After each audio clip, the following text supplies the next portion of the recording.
Дэлхийн монголчуудын MJL радио 88.3-ыг сонсож байгаа сонсогчдод баярлалаа. 7 хоног бүрийн давс баасан гарагт 9 цаг 10 минутанд та бүхэнд хүрдэг. Яманы махан халуун дээр нүрээтэй Hot Topics нэвтрүүлэг эхлэхэд бэлэн болсон байна. Hot Topics нэвтрүүлгийг радиогийн 2 дугаар студиэс хөтлөгч Царай Муутай Ари, Ааш Муутай Арийн нар хамтран хүргэн найруулагчаар Чимбот ажиллаж байна. Өнөөдөр манай Hot Topics нэвтрүүлэгтээ баруун бүсийн барилгын материалын тулгуур төв барилгын худалдааны төв хамтран ажиллаж байна. За мөн та таны бөөрийг тэврий бас хамгаалын өрөөтэй лид контрол хамтран ажиллаж байна. Өглөөний минь дээрээ сайхан амарсан уу? Өглөөний минь сайхан амарлаа. Сайхан амруу. Сайхан амарсан. За өчигдрийн Hot Topics-ийн дугаараас хэдэн комент уншаадах юм. Баясгалан 76 67 тэгдөрөв. Өглөөг та хоёртойгоо эхлүүлдэгэ битсэн комент уншихаар хүн их баярлдаг юм байна штэ. Ааш мутын ихч нь байна өө гэсэн байна. Аа би ихчтэй өншөө. За ихчтэй. Ахын л болохгүй юм даа гэл. За энэ чук V2V эхний комент баярлалаа Ариг квадратрууд бүр та хоёрын шүтки яриаг сонсоод байхнаа эмхтэй Аригийн талд ороод үзэх нэ. Үгүүлтэй хойлонгийн дэмжинэ гэж. За чи ер нь чамаа чиний ихч вэ нөө? Мох өнгөрүүлсэн тий. Тэгээд ах нараараа өрсөлдвөл ялцчгүй илүүрхэд тань л да би. Жилд гэж бодож байгаа шүү. Бүр бууж өгөхгүй тий. За өнөөдрийн дэлхийд дахинд болж байгаа халуун ярианы сэдвүүдийг танилцуулъя. Манчестер Юнайтед гэдэг хайлт Их Британд 200,000, Америк нэгдсэн улс 50,000. За ер нь Оросын холбооны устж гэсэн тэргүүлээд орж ирсэн. За тэгэхээр Манчестер Юнайтед энэ удаа тийм сайхан асуудлаар орж ирсэнгүй. За Манчестер Юнайтед ер нь тухайн үед 1999 онд дэлхийд даяар ингээд хөл бөмбөг үздэг болоход Дэвид Бекхэм, Криштиано Роналдо, за Вейн Руни гэл дэлхийн хамгийн урдаа барьдаг супер одууд Манчестер Юнайтед байсан болохоор ч тэрөө ер нь гол шүтэн бишрэгчт нь Европ төвтэй биш, Аз төвтэй. Тэр тусмаа зүүн өмнөд Азад дүүрэн фэнүүдтэй. За ингээд Манчестер Юнайтед Премьер Лигээ тоглолтуудаа дуусгаад зүүн өмнөд Азад үзүүлэн тоглолтоор очиж тоглохоор болсон. Нөхөрсөг тоглолт хийхээр болсон. Зүүн өмнөд Азийн бүх оддын тоглолт гэдэг. За Аз бол мэдээж хэрэг Европын хооронд хөл бөмбөгийн хөгжлийн хувьд ялгаа байгаа шүү дээ. Манчестер Юнайтед тэргүүн игнэнд явдаг гайхамшигтай гэж яригдаг энэ баг зүүн Азад очиод хожигдсон. Их хөөрхөдөө нэг тийм хэцүү болцсон юм шиг санагдаад байна. Миний муу баг ер нь юм үзэж ин дөө. Тэгээд Манчестер Юнайтедын гол нь зүүн өмнөд Азад байдаг Азийн багууд нь очиод $250 тоглолт үзээд нэг хачин тоглолт үзсэндээ бүр дургуун үрээд бага бүгдээр нийж бүүлсэн. Бүү $250 нэгхэн тоглолт үзэх юм уу те? Тийм тэгээ нөхөрсөг тоглолтод фэнүүд нь их тийм сэтгэл гонцгор үлдсэн нийлж жагаад бүүлсэн ийм үйл явдал болсон. За энэ үйл явдал дээр Рубен Аморим гэдэг дасгалжуулагч нь за манай тоглогчдын чихэнд нь юм хангинжилэг зөв гэх ямар нэг үг сонсч л яг сонсгоос яах уу гэдэг үг юм тий. За тэгж хэлэхээс яах вэ? Яг тэгэхээр Манчестер Юнайтед энэ жилийн Премьер Лигт түүхэндх 100 жилийн хамгийн доод амжилтыг ингэ үзүүллээ. Бурхан минь доош унчаагүй л гэх юм. Энэхүү 20 багаас Манчестер Юнайтед 15-д жигссэн. За 42-42 та. За тэгээд доор амжилт үзүүлж байгаа багууд байгаа. Жишээ нь Тоттенхэм ч юм уу, Челси адилхан ингээд топ 6-гийн нэг нь гээд. Гэтэл Тоттенхэм яаж ийн? Сая Европа лиг төрүүлсэн. Челси бас нэг цом авчлаа. Тэгсэн манайх байдгүй. Нэг хурган ингээд танай баг юм уу Манчестер миний баг. Чи чинь бүр нэвтрүүлгийг хэлхийн өмнө чиний баг биш юм шиг юм болоод байсан шүү. Би бүр энэ ашиг сонирхлын зөрчил байна уу? Би Манчестер гэж хэлдэг шүү хүн. Би улаан житгэр гэдгээ хэлдэг. Тэг хүний хүүхдүүд их сайхан голоор нэг шоу гэж миний манай баг байдгүй. Анч яах надад нэвтрүүлэг гин офс дотор Премьер Лигийн талаар тайлбарлаж өгсөн юм л та. Би өөрөө нөгөө мэдгүй шүү дээ. Эмхтэй гэдгээс илүү би угаасаа хөл бөмбөг сайн ингээд сонирхдогчгүй болохоор тэгээд тэр $16 руу орох чинь ерөнхийдөө бол ингээд хамгийн доод үзүүлэлт тэрнээс доошоо орох юм бол доод дивизион руу орчдөг гэд ярьж байгаа хгүй. Тэнгүүд одоо болохоор тэр нөгөө Хотспур буюу Тоттенхэм чинь халуун жаднуудыг яриад идэм биш үү? Эн чинь болохоор ингээд бас тэрэнд ингээд муу амжилт үзүүлсэн. Тэгээд Сон Хюмин бол ингээд ягаад ч юм Сон Хюмин дахин тэрэн дээр орж ирээд байсан бүр байнгын. Тэгээд тэр нөө Европын лиг төрүүлэх үеэрээ тэр өдөр бүр ингээд Сон Хюмин бол нэг өдрийн баатар, нэг өдрийн хаан гих мэтчлэн орж ирээд байсан. Анжахнаа тайлбарлахдаа яалчгүй доогуур яваад байгаа болохоор нүдхээс өөр аргагүй байсан гэдэг хэлсэн байхгүй юу? Тэгээд нулимс сэлгэнүүлээ тэр чинь ярьсан шүү дээ. Тэгээд яалтчгүй Тоттенхэм бас юмтай үлдсэн. Манай за тэгээд хойдон жил одоо үзэлдэг байх та. За тэгээд Манчестер Юнайтед энэ хөө дэлхийд дахинд бас анхаарлын төвд байгаад байна. Хүмүүс тоглолтын үзье гээд 1-0-оор ялагдсан. Зүүн даадсын бүх хотын тоглогч багтаа тоглоод. Дараагийн мэдээлэл рүүгээ бүгдээ орцгоё. Би тэгээ сая ингээд чамайг $250 гэхээр энэ дээр ингээд гялт тооны машин гаргаад За үрчиж үзлээ. за нэг 800-900 мянган төгрөг. 900 мянган төгрөг. За яг дэлхийн хэмжээний хөлбөмбөгийн баг л да би ойлгоол байна. Гэхдээ мэдгүй. Одоо нөгөө эд мэдгүй хүн эдийн чанарыг гутаана гэдэг шиг миний хувьд л 900 мянган төгрөг төлөөд хөлбөмбөгийн тоглолт үзэхгүй л ах л да яг үнийг хэлэхэд.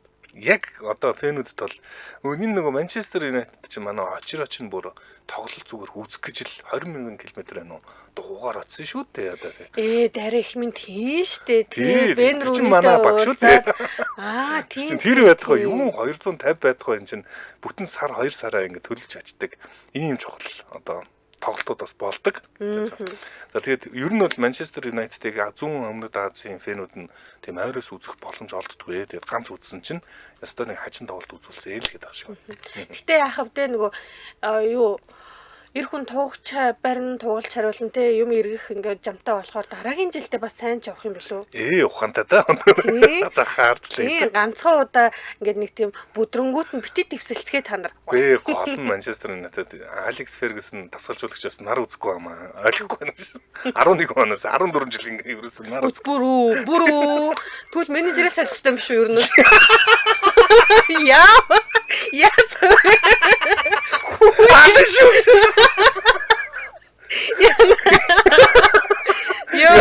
Энэ менежер нь хэддэгч менежерийн 7-8 дахь менежер буюу. Бүрүү.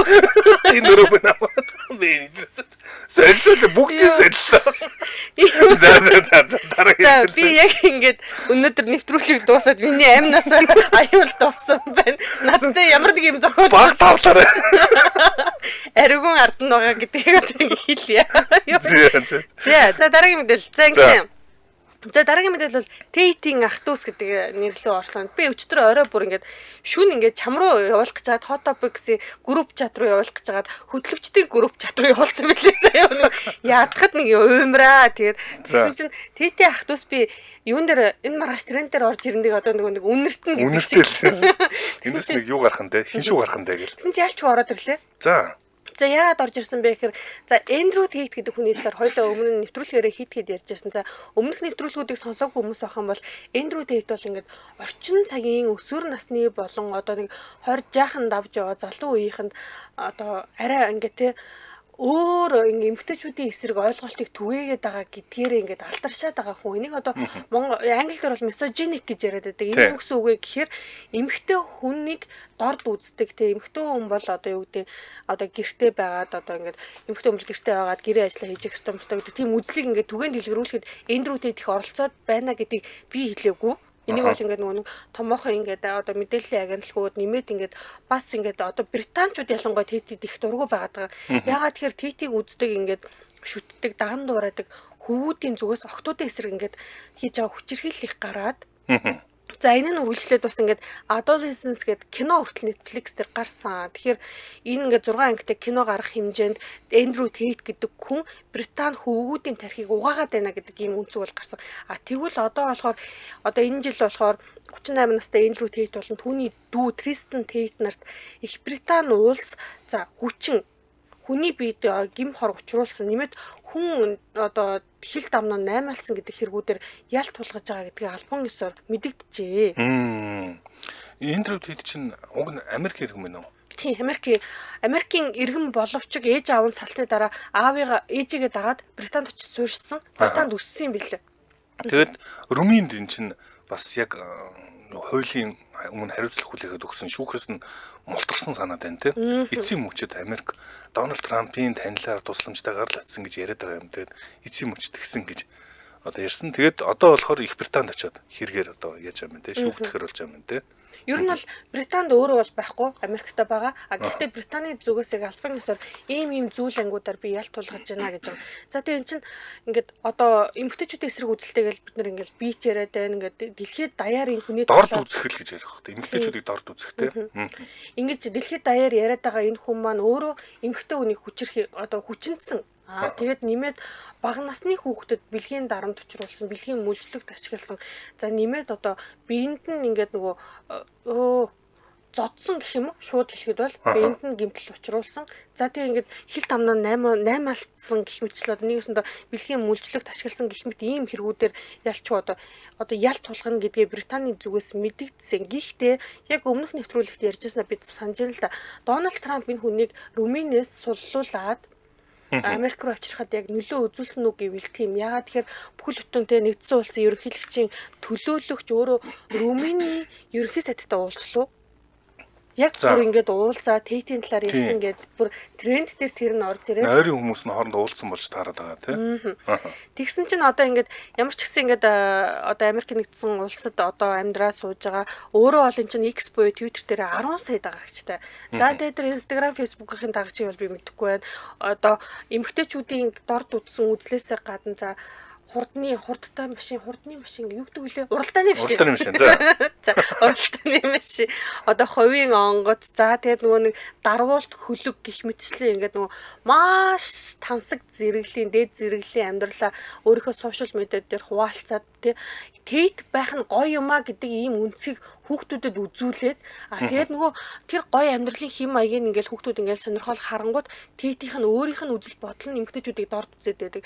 Тэгээд эмэгтэйчүүд бол ингээд гэртээ бол ингээд шалны альчуур шиг байж хад болно гэх мэтчлэн ингээд маш ингээд маргаан дагуулсан мэдээллүүдийг өөрөө энэ тэнд подкастаар хийгээд байдаг, рилээр оруулаад байдаг, стори хийгээд байдаг гэх мэтчлэн энэ нөхөр ямар ч сан хэрвээ Их Британь дээр одоо хөл тавих Их Британий нутаг дэвсгэр дээр хөл тавих юм бол ял сонсох нь тодорхой болоод байна. Гэхдээ энэ хоёр улсын хооронд бол хэрэгтэн шилжүүлэх гэрээ бол байдаг. Гэхдээ Дональд Трамп Румынээс ингээд өөрийг навчирсан болохоор бас цаашаага өгөхгүй юу гэдэг чинь бас л ингээд дараагийн л магадгүй дараагийн нэвтрүүлгүүд дээр яригдчих магадгүй л энэ тий. Танаа ямар хүнийг дэмжиж байна да. Би бүр удахгүй дахиад юм ярина. За хамтран ажиллагчдаар танилцуулдаг. Манай нэвтрүүлэгтээ баруун бүсийн барилгын материалын тулгуур төв, барилгачийн худалдааны төв хамтран ажиллаж байна. За барилгын материалын худалдааны төвүүдээс онцлох нэг одоо худалдааны төв байгаа маань барилгачийн худалдааны төв. Тэгэхээр яагаад онцолж байгаа юм бэ гэхээр хотын төгжирлгүй бүсэд. За тэгээд тээврийн ямар ч хязгаарлалтгүй. Одоо том оврын машин бол тэгээ яг одоо барилгын материалаа ингээд бөөнд нь авъя гэх том оврын машин тавих юм бол өдрийн цагаар бол 100 айл руу ч юм уу тэгээ өөр барилгын материалын дэлгүүрүүд рүү ирээд байх боломжгүй. Нөгөө тогтоосон цагаар буюу 8-аас хойш болов явдаг хаа 10-аас хойш. За тэгдэг бол та одоо чинь баруун бүсийн барилгын материалын худалдааны төв рүү одоо арын уртлын ингээд замуудаар дамжаад шууд очиод том машинтайгаа очиод одоо өөртөө хэрэгтэй те 200 гаруй аж ахуйн нэгж байгууллагын 5000 гаруй нэр төрлийн барилгын материалыг нэг дороос өөрийнхөө хэрэгтэйгээр нь аваад авах боломжтой ийм төв байна. За ер нь барилгын материал цуглуулна гэдэг чинь ёстой ялын ажил надад санагддаг. За нэг удаа явахаараа тэгээд нэг удаа бас явуулдаггүй. Тэгээ дахин явах шаардлагатай болдог. Очих болгондоо зогсоол хайна, зогсоол олно. Тэгэл ерөөсө тэргээ зөөн авчирна гэдэг бол их хэцүү байдаг. Харин баруун төвд одоо хотын баруун талд амьдарч байгаа хүмүүс бол ганцтай. Хэрвээ барилгын жижиг сажиг засвараас ахуулаад барилгын том төсөл хэрэгжүүлэгч бол барилгачийн худалдааны төвийг санал болгож байна. За энэ бол гаднаа зогсоолтой бүх асуудал нь шийдэгдсэн ийм газар та очиод за байшингийн үндсэн одоо хийцийн материал дотор гадна заслын чимэглэл сантехник цахилгаан багж тоног төхөөрөмж зэрэг бүх төрлийн хэрэгцээг таах боломжтой. Ковидын өмнө илүү хойно илүү би нэг гэрээ засдаг хүн болсон юм аа. Баатар болоод ёо тэгээд манай гэр чинь 11 дэх хороолол хажууд 100 айл байж байгаа шүү дээ. Би нэр үнэхээр бараг хооронд 80 явсан. Айгүй зовлонтой. Тэгээд бас хэцүү байсан. Тэр хоёрын хооронд ингээд одоо жишээ нь машин явахгүй, такси явахгүй. Тэгэл нөгөөтгөө чирээлцээ нэг тийм нэг 60 чагунц шиг юм болоод зүгээр баах юм чирээстэй. Тэгээд духан мухан дээр юм цагаан бодог модтой. Би барилгач гэж. Иш одоо тэгээд Трампын Трамп ах нь ерөнхийлж болчих яаж мэдэх вэ тэгэхээр. Тэр хэцүү он жилд өнгөрч яаж. Тийм ээ одоо би ингээд нэвтрүүлэг хөтлөө сууж чинь энэ манай ахын хүчинд ярих юмтай гэдэг. За ингээ өвчгөнж байгаа загнуулах үедээ. За барилгачийн CGM гэсэн вебсайтлаа та бүхэн андараа дэлгэрэнгүй мэдээлэл байгаа. Барилгачийн худалдааны төв гэдээ бас хайх юм бол аль бисний Facebook пэйж байгаа та бүхэн лайк дараарай. Утасны дугаар нь 7766 2277 байна. 7766 2277. Манай нэвтрүүлэгтээ баруун бүсийн барилгын материалын тулгуур төв барилгачийн худалдааны төв хамтран ажиллаа. Баярлалаа. Баярлалаа. За Hotopix нэвтрүүлэг үргэлжилж байна. Дараагийн мэдээлэлөө бүгд харах юм байна. Southern Forest гэдэг хайлт 50,000 хайлтаагаар Америк нэгдсэн улсад за бас Hugh Jackman гэдэг бас энэ сэдвтэй холбоотой хүн хүний нэр 20,000 хайлтаагаар инхүү тэргүүлээд байна. За энэ сэдв нэг сэдвээ Sutton Forest, Hugh Jackman хоёр. За би тань хоёлаа нэвтрүүлгээр ярьсан тий. Ярьжсэн санаж байна тий. За Hugh Jackman бол илүү хүмүүс мэдэх бах. Sutton Forest гэдэг нэрийг бол хүмүүс хараахан тэгж их бол мэдгүй шалтгаантай. Hugh Jackman бол Hollywood-ийн Аз зэрэглэн жүжигч. За би бол одоо нохоо зэх Wolverine гэдэг киногоор нь X-Men дээр тоглосон дүрээр нь аягүй сайн мэдх юм.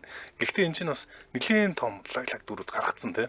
Гаргасан нөгөө элбчэнтэй кинон дээр тоглож байсан. За тэгээд Mamma Mia дээр тоглосон санагдчихээн. Гэхдээ нөгөө одоо Британий жүжигчин Таран Эжертон гэж нэг залуу байдаг. Сүүлийн үед хүчтүрж орж иж байгаа. Тэр хоёр хамтраад Таран Эжертон болохоор нөгөө ингээд нэг өндрөөс ингээд нэг дэвшүүртэй ингээд гулгаал амар уртад үсрээд ингээд байдаг тийм спорт байдаг. Би тэрнийг одоо юу гэдгийг мэдэхгүй л юм л та. Тим спортын тамирчны бодит хүний ингээд түүхэд намтарчилсан түүгээс бүтээсэн нэг тийм ийгэл бүргэд хочд эди билүү тийм кино байдаг байхгүй юу. За тэр кинон дээр Таран Эжертон ингээд Британий жүжигчин болохоор яг тэр бүргэд хочд эдийн болоод Hugh Jackman дасгалжуулагч нэг тийм архинд орсон. Тэгсэн үнэхээр супер дасгалжуулагч. За тийм ингээд кино бол гоё гарсан. Киноны дараа яасан бэ гэсэн чинь ингээд нөө компанид ажил сурталчилгааны ажлууд явна штэ. Энд тийм дулаан хевсний ясал дээр ярьслага өгж мөгөө тэгсэн чинь Таран бүр нөө Hugh Jackman л нэг хөрхий ингээл харж идэг заяа. Тэгээ нэг ингээд одоо броманс гэж бид нар яриад байдаг шүү дээ. Ингээд нэг тийм ах дүүсийн хоорондын тийм дотны хайр бий болсон. Яг тухайн үед өөрлөв чинь Таран Эжертон шиг хардаг хүний битээ алдаарэ гэх тийм яриа явдаг болсон байсан. Тэр Hugh Jackman магадгүй амьдрал дээр хувь хүнийхээ талаас бас аягүй тийм гоё эерэг гоё нөмөр нөлөөтэй хүн юм болов уу гэж би тухайн үеийн киноны дараа тэгж бодож байсан. За тэгээд Hugh Jackman бол ер нь би олон хүмүүс их тийм сэтгэл татдаг залуу гэх юм уу? Их сайхан залуу. Холливуудын хамгийн сайхан залуучууд нь үргэлжил яригддаг жүжигчин. За энэ хүн Sutton Forest гэдэг хүнтэй, Foster гэдэг хүнтэй нэр холбогдсон. Sutton Foster гэдэг хүн бол кино урлагийн ертөнцид бол тийм нэртэй бол биш. Гэхдээ одоо яг нөө тайзны жүжиг гэдэг ч тийм театрт бол супер хот. Үнэхээр тэндээ бол маргаан байхгүй супер хот юм байна. За тэгээ Hugh Jackman ч зөвхөн кинон жүжиглэдэггүй бас театрын жүжиглэл сонирхдаг. Тэгээ Sutton Foster энэ хоёр хамтдаа ийм юу Бродвей үзүүлбэрт одоо театрт цуг тоглосон юм байна нэг хэсэг. За ингэхдээ Hugh Jackman чинь гэр бүлтэй их нэртэй. Энэ үед нь Sutton Foster-тай нэлээд тийм дотносоод маш их дотных байгаад хамт зураг авахулж ахны хүртэл нэг л тийм хүмүүсийн за энэ хоёр нотодоо гэж харахаар тийм ардталд нүрчижсэн. Энэ нь үнэн болж таарлаа. Яасан бэхээр сүүлдээ энэ Hugh Jackman, Sutton Foster хоёр Нью-Йоркийн Hugh Jackman-ийн гэрт нь одоо пентхаус гэдэг юм байна. Энд нь нүүж орсон байна саяхан. За ингээд энэ хоёр ч юм уу тэр нэртэйглээ тусдаа орлоо. 23 онд энэ хоёр салсан их нэртэйгээ. За тэгэд энэтэй холбоотой бас бөөн драма. За нэг талаас яг тэгэхээр эхнэр нь баахан ярьслага сая өглөө. Энэ хоёр нэг гэрт ингэж орж байгаа нь бүр үнэхээр сэтгэл өвдөж байна. Ер нь хүн чамаас уран гэдэг ямар аимшигтэй гүн шарах чамд үлдээд юм бэ гэд чин сэтгэлийн яриануудыг энэ эхнэр нь ярьслагандаа өгсөн юм байлээ. За Deborah Lee Furness гэдэг энэ 27 жил гэрэлсэн. 27 жил. Амар юм бэ тий. 27 жил гэрэлсэн энэ хоёр. Ер нь Hugh Jackman энэ одоо хуучин их нэртэйгээ бол бүр Холливуудын хамгийн үлгэр жишээ, хамгийн гоё гэр бүл. Энэ хоёр л маш дотны хоорондоо гүнзгий холбоотой хоёр гэж ярьдаг. Тэрийгэж нээлттэй ярьдаг. Бид хоёр үнэхээр сүнсний холбоотой хоёроо гэд гайхуулж ярьдаг байсан ч энэ харилцаа хүртэл инхүү тассан. Тэгээд тасрахтаа маш хэцүүгээр тасарч байна. Яг тэгэхээр энэ чинь ингээд нэг ажилд хамт одоо жүжиг дээр нь оролцоод Sutton Foster-т одоо дурлсан л болж таарч байна л да ухаангуу дурлаад за тэгээд 23 он хүртэл энэнийг Sutton Foster-тай харилцаагаа альбом ясных биш гэд нууж одоо нэг тойрол гэж ярьдаг штеп. Ингэж явж хахад 23 онд эхнэрээсээ салсан. Одоо тэгээд нөгөө Sutton Foster-тойгоо инх өөрсдөх нь амьдарч исэн. Энэ одоо эхнэр нь юм байна. Энэ одоо пентхаусыг бүтээх гэж их одоо оролцож их юм одоо мөрөөдөж энэ байраа босгож тэр энэ бүх юма шингэнэ гэж ярьдаг сэтгэлээ шингээсэн энэ гэрт нь өөр юмхтэй дагуулад ингээ орцож байгаа нь маш хэцүү байна. Би үнэхээр ийм одоо сэтгэлийн шарах амсж जैन урал гэдэг ямар аимшигтай өвддөг юм бэ? Гүн шарах болдог юм бэ гэд ингээ яриад байгаа юм байна. 27 жил гэдэг чинь тэгтээ бүхэл бүтэн 27 жил шүү дээ. Ямар хэцүү юм бэ те. Ингээд одоо би үдээ хачрын хайрын түүхэн зохиолыг бичдэг штэ. За тийм ингээд хайрын түүхтэр би Хью Жакман ингээд технэртэйгээ 27 жил болчихжээ. Энийг бас бичмээр штэ гэж бодож ирсэн. Одоо л бичих боломжгүй болчихлоо. Энэ хүн маань ингээд хайр дурлал нь дуусаа дараагийнхаа ингээд одоо хүнтэй ингээд цуг амьдарч эхэлсэн юм байна. За тийгвэл одоо ингээд шин хайр дурлалтай учирсан нь ингээд магадгүй бид нар ингээд романтикаар харуул гоё юм шиг хэрнээ арын тэр 27 жилийн амьдрал ямар харамсалтай юм бэ те. Харин тийм. Тэгээд нэг тоглоомор одоо ингэж ярьдаг шүү дээ. Бүгд л сална гэдэг тоглоомор ярьдаг. За тэр бол жижиг чажиг асуудал дээр бол бийж болох. Гэтэ Хью Жакманы тохиолдол дээр бол бас үнэхээр бас нэг тийм эмзэг дуусч байна. Тэр нь бол ялгчгүй ингэж салж ийн. Гэтэ салахтаа их тийм урвах маягтайгаар ихнэрээ ингэж гомдоод салж ийн. Гэтэ ихнэр нь бол Хью Жакмантай бас тийм муу харьцаатай биш. Гэхдээ ер нь бол өвдсөн гэдгээ л нэг үг хэлж байгаа. Тэгэл үнэл тэр хэмжээ ялгчгүй ажид байж хаад өөр хүн дурлж гарах хүн ингээл ерөөсөө зүрхэнд нь ингээл зүсээ хайцсан юм шиг л болсон гэдэг гэж ярьсан байна. За ийм учраас энэ хоёр бас хайлтаар тэргүүлээд байгаа юм байна. Оги битсэн байна. Тэгэл салдаг гэдэг ариуны үг үнэн байж гинэ. Чи ер нь муу ёрлоод байсан юм шүү. Үгүй юу гэд бүгд л салаалаа шнэ. Португалийн гэрлэлтийн нийт гэрлэлтийн 90% нь салтаар төгсдөг гэсэн статистик байгаа. Тэгэхээр магадгүй бид нар гэрлэлт гэдэг өнөө цагт бас нэг юм хүлээлтийн зөрүү үүсээд байгаа юм болов уу гэж одоо бодох шиг те статистикч үний хувьд ярахаар нэг тийм хүмүүс бол нэг гэрлэлтийг арай өөр баг гэрлэлдэг болж байна. Дээрс нь гэрэлсэн хүмүүс нь салж байна. Ингээд үзэхэр явандаа ингээд урт хугацаанд аваад үзвэл гэрлэлт гэдэг зүйл үгүй болох гэдэг байна. Байхгүй болох гэдэг байна гэдэг төр зураг харагдаж байна л та. За энэний цааш шатгаан мэдээж хэрэг одоо яг хүн амцвч бидний бас уганд судлагдах юм яриул их урт түүх болох гэдэг байна. Одоо жишээ нь Холливуудын ингээд тийм том модод гэрлээгүйгээрээ харилцаагаа хадгалаад аваад үлдсэн хүмүүс зөндөө байгаад идэг.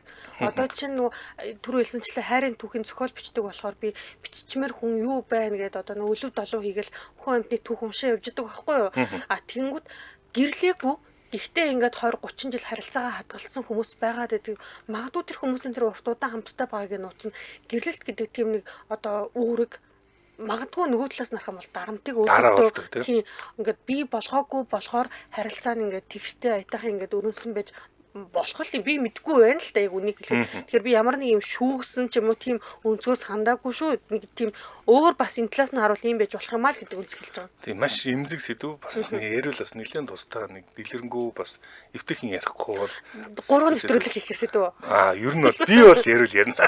Яг насараас яг энэ төрөлт дээр судалж байгаа болохоор энэ бас нэг хэсэг нь мөн л дөө судлагдах хэсэг. За дэмжээ ажилчид танилцуулах юм. Манай нэвтрүүлгийг панкреатин дэмжээ ажиллаж байна. Тэгэхээр панкреатинтай байхад хоолноос бүү татгал зураатай дэмжээ ажиллаж байна. Та хүссэн хоолоо идмээр байвч гиз танд дүрээд одоо тань хямраад байгаа юм биш үз. Нойр булчирхаан цочмог өрсөлдөлтэй болон өвдөл зовиртой үед ч панкреатин танд туслана. Шинжлэгдсэн савлгаатай шингээлтэн сайн панкреатиныг та өөр тойрхон бүх хэмжээний сангуудаас худалдан авах боломжтой.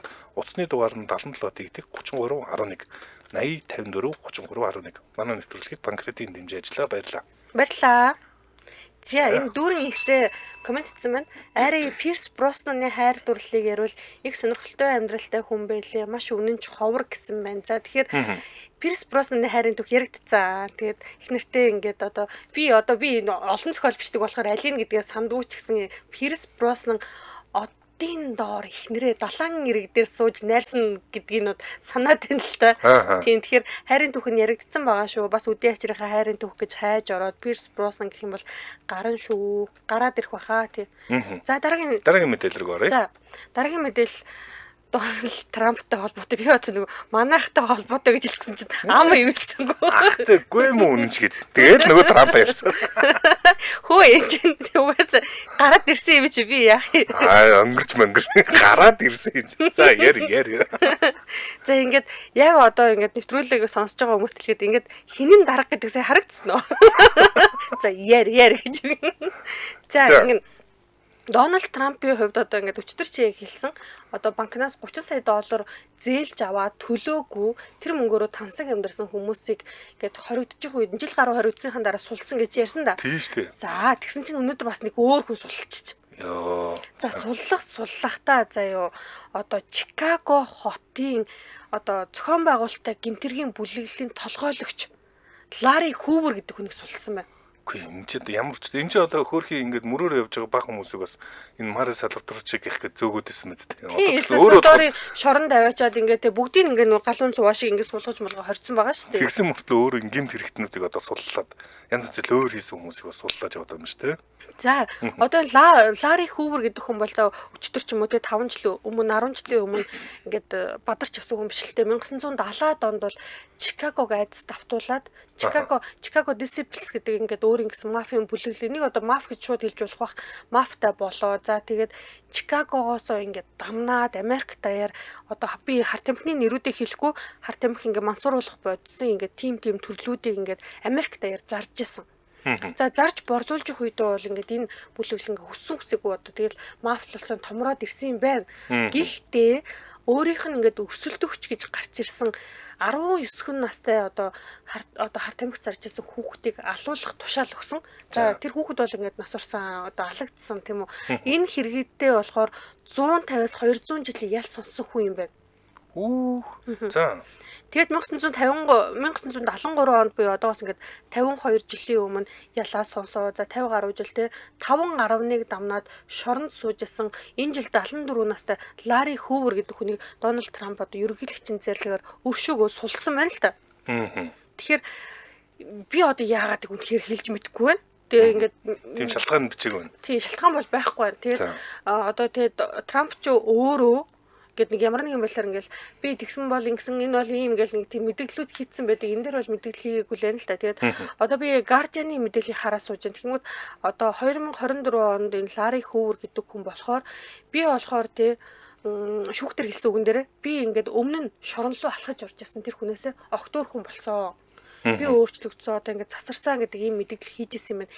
Гэхдээ л 23 жилийн одоо өдөр 23 жилийн ингээд 50 гаруй жилийн турш гянданд хоригдсон гяндан гэж нэг ганцаардчлан тусгаарлан хорих газар бүм битээ. Тий. Тэнгүүд ингээд энэ олон жилүүдэд зөвхөн 23 цагийн турш заяа. Ерөөсөө л юунд одоо гяндандаа ганцаараа тэгэд нэг цагийн ингээд гадаа агаарлагч юм ингэж өнгөрүүлчихсэн үнийг Дональд Трампын хувьд ялчгүй одоо сулсан байна. Тэгсэн чинь энэ дээр бас нэг юм орж ирсэн. Альтерд Kanye West гэдэг нэр орж ирсэн. Нөгөө ах юм. Их баяртай хэлж. Kanye West юу гэж орж ирсэн? Чи өөрөө л баярлаад байна. Kanye West юу гэж орж ирсэн бэхээр 2021 он заяа Лари Хүүверийг сулцгаая гэдэг нартай тоглолт хийжсэн юм байна. Kanye West. Тийм ээ. Би тэгээд бүр ингэ ямар сонин ах юм бэ? Чиний Facebook аяг чи юу гэдэг блоглоо. Энэ арайгүй яг ингэ нөгөө хүсэл мөрөөдлөөр нь алдаг бол намайг одоо 20-тоо блоклж байгаа. Блоклж болохгүй л юм л та. За лам одон чимэг ингэсэн байна. Яана нэг ноо байна да Трамп гэсэн байна. За нөгөө мөгийн яг зөв юм хэлсэн байна. Айргийн ах ёстой самарч байна гэсэн байна. За ер нь чадж байгаа юм дарга байхгүй гэхчлээр тайлбар тавихгүйгээр ямар ч гэсэн бас сонирхолтой бас асуудалтай хүмүүсийг бас суллаад байгаа юм байна. За энэ цаана бол бас янз янзын асуудал байдаг үз. Бид нэр сайн мэдэхгүй байна. Дараагийн мэдээлэл рүүгээ оръё. Дараагийн мэдээлэл энэ их сонин юугаар би Украины хайлтаар олж харсан штэ. За Украинаар чинь Китай бихов гэдэг нь одоо дэлбэрэл гэсэн үг гинэ. Хятадд болсон дэлбэрэлт болсон юм байлээ. Тэрийг одоо тренд хайж байгаад олж мэдлээ. Хажуугаар нь яг өнгөрөхчөөс тэгсэн чинь хаасаагүй BBC бүх газар дээр хятадд болсон нэг дэлбэрэлтийг бичсэн байна. За тэгэхээр хятадын за би одоо уншаад өгье. Хятадын шандуун мужид хиймэн үйлдвэр дэлбэрсэн байна. Хиймэн үйлдвэр. За тэрний одоо бичлэгийн манай найруулагч харуулвал харагдах байх. Бүр ингэ шар өнгийн шал өөр өнгийн утаа ингээл угаар ингээд гарч байгаа тийм бичлэг. Юу ч дотор нь байсан юм мэдгүй. Ямар ч гэсэн хиймэн үйлдвэр дэлбэрээд одоо тэр нь одоо ямар ч гэсэн багада 5 хүн нас орсон юм байна. Тэгээ 19 хүн одоо гэмтсэн байгаа. Дахиад 6 хүнийг хайж байгаа юм байна. Гэж одоо энэ Шандун Yoda Chemical Company гэдэг энэ компани одоо үйлдвэрт нь дэлбэрэлт гарсныг Синхуа агентлаг мэдээлсэн байна. Тэгээд за энэ одоо дэлбэрэлт нь бол өөрөө маш хүчтэй одоо дэлбэрэлт болсон. Дээрээс нь химийн одоо янз янзын хортой ийшээ тийшээ байцыг агаар мандал руу шууд цацж байгаа бичлэгүүд нь хүмүүсийг бас одоо гайхшрууллаа юм байна л да. Энэ тэгээд одоо аюулгүй байдал гэдэг зүйл ямар чухал вэ гэдэг одоо шууд яригдана л та тий. Химийн ингээд дэлбэрэх ингээд бодис агуулж байгаа бол аюулгүй байдлаас захин хамгаалаагүйгээс л одоо бид нар сайн мэдж байгаа да сүүлд 2015 онд Тянжинд одоо бомбт дээр бас химийн бодис одоо хадгалж исэн агуулах санагдаж байна. Дэлбэрээд За тэр дэлбэрэлтийн бичлэг зураг бол ингээд Монголын сошиал одоо монголчуудын дунд сошиал медиагаар нэлээд явжсан. Тэгээд одоо тэрнээс чинь 170 гаруй хүн нас барсан байдаг. Бид өнгөөсөө тэрнийг харсан чинь 170 гаруй хүн нас барсан байдаг. Тэгвэл энэ одоо чиний ярьж байгаа Шандун гэдэг хотод болохоор 4 хүн гэснүүсээ 5 хүн гэсэн. 5 хүн ямар ч нас орсон гэсэн сүүлийн мэдээллээр гарсан байна. Өчигдөр болсон үйл явдал юм байна лээ. Оо энэ дэхтэй бүр ингээд тэнгэр мингэр тэр одоо суунаглаад татсан байгаа утаа нь ямар амар юм бэ? Хавь оройх нь бүх ингээд одоо байшингийн цонхнууд хагарсан ба штэ. Тийм л хүчтэй дэлбэрэлт болж л тээ. За хамтран ажиллахыг танилцуулах юм манай нэвтрүүлэгтээ таны бөөрийг тэврий бас хамгаалын өрөөтэй лид контрол хамтран ажиллаж байна. За New Remedy гэж компани оруулж ирж байгаа энэ бүтээгдэхүүн бол одоо яг ингээд одоо бид нар ингээд бөөр нүддэх хүн байвал бас анхаарад сонсороо иргэн тойрон чинь тийм хүн байвал бас ингээд бас чихээ тавиараа за чулуу үүсгэх сэргийлнэ. Чулууг дахин томорхоос хамгаална. Нэмээд мис заслын дараах дахилтыг басгах зориултайгээд 3 өөр төрлийн одоо үүрэгтэй бүтээгдэхүүн. Тэгэхээр эдгээр ингээд шинж тэмдэг хэрэг тохирч байгаа бол lead control гэдэг энэ одоо имийг мэдээж эмчийн заавартайгаар тий эмчтэйгээр зөвлөлдсөний эцэст бас ингээд сонирхож үзээрэй. За дотроо өөр өнгийн 3 төрөлтэй. За энэ 3 нь чулууны төрлөөс хамаарат чулууг 100% шээсээр уусгаж гадагшлуулдаг эсвэл нэмж томруулахгүй байх зэрэг үйлдэлтэй ийм юм байна. За өөрөөр хэлбэл чулуу үүсгээс сэргийлэх үүссэн тохиолдолд чулууг томорхоос сэргийлдэг гэсэн үг. Сахартай, тулаатай, антибиотик эмчилгээ хийлгэж байгаа бол чулууны мис ажилбарт орсон уу, бөөрөндөө гуурс тавиулсан уу гэдгээс хамааран ногоон шор цэнхрээс сонгож хэрэглэх юм байна. Тэгэхээр хинд одоо хэрэгтэй вэ? Хин энэ одоо лит ап гэдэг энэ имийг ингээд сонирхох шаардлагатай вэ гэхээр одоо шинж тэмдэгтэй болон шинж тэмдэггүй бөөрийн чулуутай хүмүүс.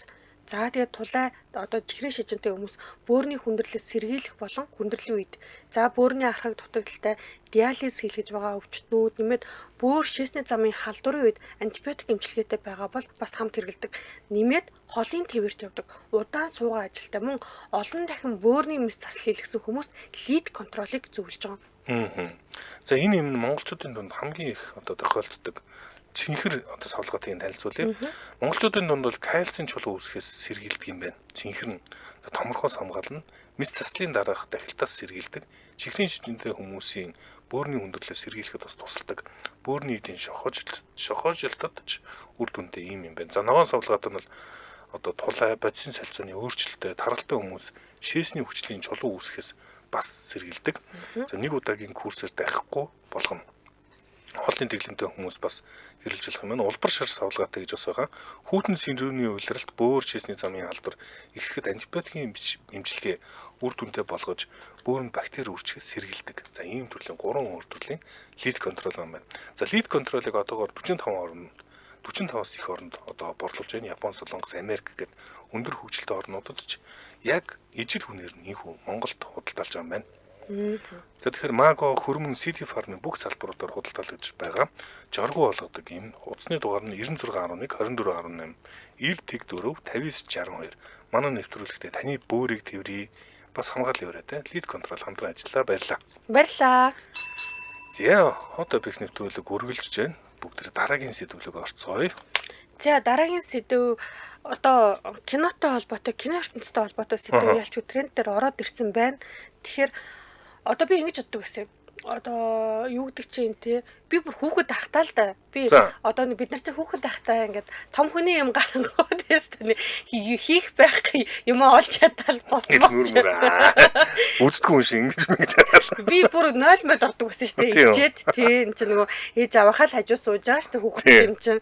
Тэгээд 0 ордог гэсэн. Яаж ч манай яг тэрийг ингээд тавьдаг баг. Бүр Сэжид гоё юм гарч ингээл. За үнсэлцгээр л дээ романтик хэсэг. За тэр үедээ би ингээд аюу нөгөө хүүхдэл штэ би хүүхэд жаажиг гэн жоохон амтэн чи тэгээд тухайн үед би жихнээсээ ингээл одоо ингээд секс хийж байгаа юм байна гэж боддог байсан. Чи бүр секс хийх нь ярьж байгаа юм. За тэгээд би чамайг ямар хөөрхөн юм бэ үнсэлцэх юм яриад гэж бодсон. За тэгээд би жигнэсээ гэж боддог байсан. Тэгээд жоохон том болоод ойлгосон л да. Эн чин те ингээд тухайн ингээд одоо биднэрт ингээд харагдаад байгаа боловч тухайн үе дээр өөр ингээд те одоо эд эрхтнийхээ оронд эд эрхт нь наацсан байж идэм байлээ. Зарим дээр нь болохоор бүр ингээд орлон тоглогч оролцдог. Тухайн ингээд жүжигчний оронд тэр бие хаан ингээд өөр хүн Гэхдээ одоо толгойг ингээд яадаг ч юм уу сольдог ч юм уу те гих мэтчлэн ингээд яадаг. Одоосэн чинь сүүлийн үед бүр хөгжөөд яг тийм одоо нэмэх 21 сцен дээр нь болохоор бүр ингээд координатор буюу зохицуулагч ажилтдаг болсон. Одоо ингээд яг одоо тэрэнд нь хөр тэгж хөдөл мөдлөгийг хилээ зогсчод юм байна л да. За. Инээж минээж эднэр Гоё юм ярьж ингээл. За тий координатор ажилтдаг болсон. Тэгэхээр нөгөө магадгүй ингээд алтан үеийн Холливуудын кино тий ингээд дараах үедээ тэр 70 80-ад оны одоо хипстер хувьсгалын үе мүү гээл энэ үеүүдэд болохоор ингээд зарим кинонууд ингээд боддоор нь ингээд яг тухайн ингээд үйлдэлүүдийг хийцэн байдаг бол зарим дээр нь ингээд жүжигчин өөрөө ингээд хүсээгүй байхад одоо найруулагчийн дарамтаар ч юм уу тий одоо хамт тоглож байгаа жүжигчнийхээ үзүүлж байгаа дарамт шалтгаалтаас болоод бас ингээд яг хийхгүй хэрнээ тухайн сценд оролцсон тийм үед байдаг гэсэн бол одоо гэрээгээр ингээд эрхийг хамгаалдаг болсон.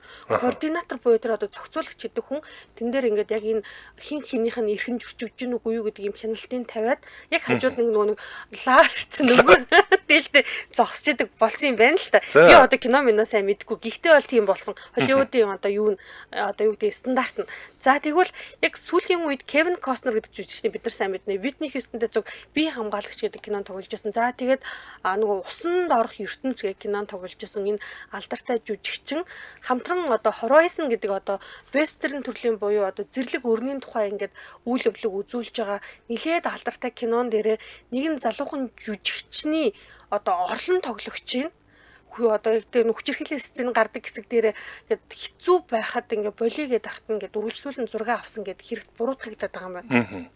Тэгэхээр энээр ингээд бид нар ингээд одоо яг хөндлөнгөөс харж байгаа хүмүүсийн үед энэ те за яах вэ те одоо мөнгө төлбөрийг авж ин те алдарт гарч ин кинон дээр иймэрхүү сцен байхад бол байж болно штэ гэх мэтчлэн те ингээ харж ин гівчиг тухайн хүний бас нөгөө сэтгэл зүйн гэмтэл гэж нэг юм бас байгаад байна те тий хүсээгүй байхад хэлгэж байгаа юу ч ингээ таатай биш штэ ер нь л үгүй тийм штэ энэ Дэвин Лабелла гэдэг чинь одоо миний ойлгож яг энэ том хүмүүсийн хэсэг дээр харуулдаг хүмүүс бол бие галбирын хувьд бол юм гоё бие галбиртай. Тэгэхэд нэг хойн манаас нуруунаас ч юм авдаг тийм хэсэг дээр тоглодог хүмүүс шүү дээ тийм. Тэгээ энэ Дэвин Лабелла гэдэг энэ хүн өөрөө их үзэсгэлэнтэй бүсгүй юм шиг байна тийм. Бас тийм зургийг харж исэн. Манай найруулагчаас үзүүлж магадгүй. За нэр холбогдсон нь бол Кевин Костнер. Нөгөө алдарт Кевин Костнер нэр холбогдоод байгаа юм байна. За тэгээд одоо юу гэдэг гэрээ ч юм уу хийсэн тэр контрактын дээр заасан яг ингээд хэсгүүд дээр нь Кевин Костнер өөр импровизац буюу тухайн үед нь ингээд нэмэлт ингээд сайжруулалт нэмэлт үйлдэл хийгээд тухайн бүсгүй таагүй байдал үүсгэсэн учраас шүүхэд дуудагдаад байгаа юм байна. Яг энэ дээр би нэг юм санаж байна л да. 1970-аад онд гарсан Парист болсон сүүлчийн танго гэдэг кино үү. Энэ дээр алдарт Марлон Брандо би нэрэн зүйлсэн үү? За ингээд бас хамтран тоглож байсан одоо залуухан жүжигчин бүсгүүтэйгээ маш духгүй харилцсан. Тэгээд бас ингээд нөгөө тухайн ингээд магадгүй ингээд жүжигчин хүний хувьд сценд орцсон гэж хэлж болох ч гэсэн тухайн эмэгтэйтэй ингээд масл засал аваад би энд нь духгүй хөрснийхаа төлөө бас л ингээд бөө юм болоо тэр яг кинон тоглосон жүжигчин бүсгүй ингээд карьераа дуусгасан байдаг бүр гэх мэтчлэн ингээд иймэрхүү ингээд юмнууд бол жишээнүүд байдаг. Одоо болохоор ингээд бас харьцангуй ингээд одоо хүмүүсийн эрх илүү одоо тодор яригддаг болсон болохоор энэ бүсгүй ялчгүй орлон торлогч хэдий ч гэсэн Кевин Костнер шүүхэд өгсөн байна л та. За дараагийн мэдээллийг хүргэе. За Байкалск гэдэг үг 5000 хайлттайгаар Оросын холбооны улсын хайлтанд тэргүүлж байна лээ. За Орос улсыг бид нар хойшоо гаргал ерөөсөө Орос улс байдаг гэж ихэнхдээ төсөөлдөг боловч яг үнэндээ бол жинхэнэ Орос гэдэг чинь энэ хойно биш одоо яг Уралын цаана хүн амынх нь 80% нь тэндээ байгаа. Хаа байсан хэдэн 5000 км цаанаага 4-5000 км цаанаага Уралын цаана жинхэнэ Орос байгаа. Нааша энэ Байкалск энэ алс дорнод руу тэр болгон асуудлын төвд Оросд бол орж ирдгүү. Байкалск гэж эрхүү мужийн жижигхэн хотхон тосхон 13000 хүнтэй энэ тосхон ийхүү хайлтад нь орж ирсэн. Одоо сэтгэл сэрт хийх юм тийм мэдээгээр орж ирсэн байгаа юм. За энэ ингэсэн байна. Хэдэн өсвөр насны хүүхдүүд одоо 14-өөс 17 насны 14 хүүхдүүд хамтдаа шоудсан гэх юм уу? Нэг юу түрээслээд одоо цуслангийн байр түрээслээд эндээ шоудж хагаад хоорондоо муудалцсан юм байна. За ингээд энэ муудалцахдаа нэг юм агсан тавьсан залуу нь 14 настай охиныг хорлцсон. За энэ ундах гад бүгд ундах гад хэвтчихсэн чинь оролцсон. Охин нь одоо ойрлж босоод одоо ойр хавийн хүмүүстэй намайг оролдоод байна гэж хэлэхэд нь бусад эмэгтэйчүүд нь охтууд нь хамгаалах гэж оролцсон чинь тэр охиныг алаа хийсэн. Йоо ямар амар юм бэ. За ингээд ингээд өргөжлүүлээд дахиад бусдууднаас хамгаалах гэж оролцсон чинь энэ нөгөөд чинь бүр зэрлэгшээд дөрвөн хүүхдийг одоо алж чадаа юм байна. Амин бүрлэгчээд байгаа юм байна. За тэгээд энэ одоо ингээд бүр ингээд санаанд омгүй аимшигтэй үйл явдал хүүхдүүд хоорондоо одоо зугаалгаар явж шүү дээ. Зугаалгаар явж байхдаа ийм аимшигтэй хэрэг болсон байна. За тэгээд энэс болоод одоо хайлтанд орж ирээд бас хайгдаад байгаа юм байна да. Юу илүү буратад илүү дээ. Би ингээд манайхан тэр бичлэг бол манай одоо монголчуудын хэрэглэдэг сошиал медиа тэр нэлээд явсан. Яг нэг тийм голын хэрэг юм уу, юуны хэрэг дээр нэг залуу ингээд бүлэглэн маш хэрцгийгээр зодоод бас амнаас энэ хөнөөс нэг тийм бас ингээд ерөнхийдөө яг тэр хаваа нэг тийм юунууд бичлэгүүд нэг тийм бүлэглэн хэрэгүүдийн бичлэгүүд яг интернетэд одоо бол хаагдчихад байгаа лайв юу илээд байна ингээд нэг тийм эрцгий бичлэгүүд тавигддаг сайт байсан. Тэр сайтууд дээр их яваад идэв гэсэн санагдаж байна л да. Йоо тийм нэмээд ингээд хүний амийг хөнөөчөө тийм Вашингтон галдан штатсан юм байна шүү дээ тий. Тэгээд бүү юм болсон юм байна. Хоорондоо муудалцаад тэгээд тэр нь хүмүүсийг сонирхлыг татаад байна. Сая Баяра Батар нэг ийм комент өгсөн. Геополитик юу болж байна гэдэг. Яг геополитиктэй холбоотой нэг том мэдээ гарсан. BBC дээр нэг нийтлэл гарсан байлээ. Энэ надад маш их сонирхол татсан зүгээр товчхон хүргэе гэж бодлоо. Fiber optic drones гэдэг хайлт бас тэргүүлээд эхэлж байгаа. Дрон гэдэг чинь одоо ингээд ер нь сүүлийн үед дайны талбар дээр ерөөсөө хамгийн гол нь дрон болчихлоо шүү дээ. Дронгүй байх боломжгүй болсон. Танк шал утгагүй болсон. Ерөөсөө тэр чигээрээ дроны дайн болоод хуурсан. За тэгээд дрон дайны талбар дээр дараа дараагийн хөгжлүүд нь бий болоод байгаа юм байна. За тэгээд дроныг бас ингээд эсэргүүцэх бас нэг аргууд нь радио технологиор л ажилладаг болохоор радиогийн долгионуудын зогсоодог, тэрэнд нь нөлөөлдөг тийм багжууд байдаг бол сүүлийн үед Оросууд яасан бэ гэхээр утсаар дамждаг fiber optic буюу утсаар холбоотой дроныг удирдах жагаад ийм маш наривчлалтайгаар одоо буудах дэлбэлэх одоо буужин харуулах тийм мэдээллүүдийг өгдөг ийм дронууд хөгжсөн байгаа маа. Энэ дайны талбарыг үнэхээр өөрчилж байна гэж ийм мэдээлэл BBC дээр гарсан байлээ. Тэгээд fiber optic drones инхүү бас хайгдаад байна. Утсаар холбогдно гэдэг нь гар утсан юм. Биш ээ, радиогоор холбогдохгүй. Одоо ерөөсөө л яг ийм одоо утас байгаа шүү дээ. Утсаар ингэ шууд холбосон нийс. Утсан одоо төмөр утсан холбоо шиг утсан. Тийм. Fiber optic чинь уг нь бол юу шүү дээ? Шилэн кабель шүү дээ. Шилэн кабель шиг кабелаар гэтээ тийм хүнд биш зүгээр тийм кабелаар холбоотой ийм дронууд сүүлийн үед байлдааны нөхцөлөд өөрчлөлт байна. Тэгэхээр тийм дронууд радиогийн өөрчлөх тийм төхөөрөмжүүд нөлөөлөхгүй. Тэгээд маш наривчлалтай, маш хурдан байдлаар, маш хямдхан аргаар бас бүтээд байгаа маань ийм дронууд. Энэ чинь ерөөсөө эдийн засгийн асуудал болчиход байгаа юм л да. Хин хямдхан дрон. Тэнгүүт дроны чинь нөгөө радио тоног төхөөрөмжөөр радио долгионд дамжуулах чипүүд нь үнэтэй байдаг бол одоо тэг шаардлагагүй зүгээр утсаар холбоод нэг юм нисгээл тэгэл тэднээс нь гай болж байгаа юм. Харцангуй ойрын зайнаас ажиллах боломжтой юм шүү дээ. Өмнө нь болохоор тэр одоо радио холбоотой гэдэг дээр чинь нөгөө үйлчлэлийн унгаах төхөөрөмж ажиллуулах юм бол тэр чинь ажиллагаагүй болол унтж штэ пидгэл тий. Тэгээд дайнд их өөр тийм дүрийг оруулж л да. Уцаараас юу өгч нь одоо юу цахилгаан хүчтэлийн өгч нь. Тэгэхээр чин тийм удаан бас нисэх боломжтой ийм дронуудаас нөхцөлөдлийг өөрчлөөд байгаа юм байна. За энэ хүрээд манай өнөөдрийн Hot Topics нэвтрүүлэг өндөрлөг болсон байна. Манай Hot Topics нэвтрүүлэгтээ баруун бүсийн барилгын материалын тулгуур төв, барилгач худалдааны төв хамтран ажиллаа. За таны бөөрийг тэврий бас хамгаалын өрөөтэй лид контрол хамтран ажиллаа. Сонсогчдоо өргөжлүүлээд радио мэдээгээ хүлээн аваарай. 10 цаг 10 минутаас манай эфир хөгжин төд нэвтрүүлгээр үргэлжлэх болно. Баярлалаа. Баярлалаа.